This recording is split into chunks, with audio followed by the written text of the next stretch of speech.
സംവിധായകൻ ജോഷിയുടെ വീട്ടിൽ മോഷണം നടത്തിയ കേസിലെ പ്രതിയെ ഇന്ന് കോടതിയിൽ ഹാജരാക്കും.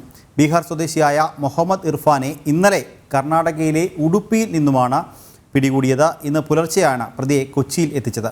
പ്രതിക്ക് മോഷണം നടത്താൻ മറ്റാരുടെയെങ്കിലും സഹായം ലഭിച്ചോ എന്നതടക്കമുള്ള കാര്യങ്ങൾ പോലീസ് പരിശോധിക്കുന്നുണ്ട്. വിവരങ്ങളുമായി കൊച്ചിയിൽ നിന്ന് സുധീഷ് ഗോപാൽ ചേരുന്നു. സുധീഷ്, എന്താണ് കൂടുതൽ വിവരങ്ങൾ? കഴിഞ്ഞ ദിവസമാണ് സംവിധായകൻ ജോഷിയുടെ വീട്ടിൽ നിന്നും 1 കോടിയിലധികം രൂപ വില വരുന്ന സ്വർണ്ണാഭരണങ്ങളും വാച്ചും മറ്റും കവർന്നത്. ഈ സംഭവം ബന്ധപ്പെട്ടാണ് ഇപ്പോൾ പ്രതിയെ പിടികൂടിയത്. പ്രതി ബീഹാർ സ്വദേശിയായ മുഹമ്മദ് ഇർഫാനാണ്. ഇയാളെ കർണാടകയിലെ ഉടുപ്പിയിൽ നിന്നുമാണ് കർണാടക പോലീസിന്റെ ഒരു സഹായത്തോടെ പിടികൂടിയത്. ഇയാൾ സഞ്ചരിച്ചിരുന്ന കാർ അടക്കം കസ്റ്റഡിയിൽ എടുത്തിരുന്നു. ആ പ്രതിയെ ഇന്ന് പുലർച്ചെയോടെയാണ് കേരള പോലീസ് കൊച്ചിയിൽ എത്തിച്ചത്.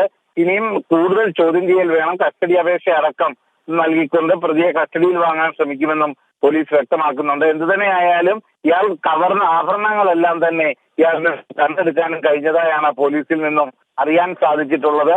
ഇന്ന് വൈകിട്ടോടുകൂടി പ്രതിയെ കോടതിയിൽ ഹാജരാക്കും. ഇന്ന് 10:30 സിറ്റി പോലീസ് കമ്മീഷണറുടെ വാർത്താ സമ്മേളനവും വെച്ചിട്ടുണ്ട്.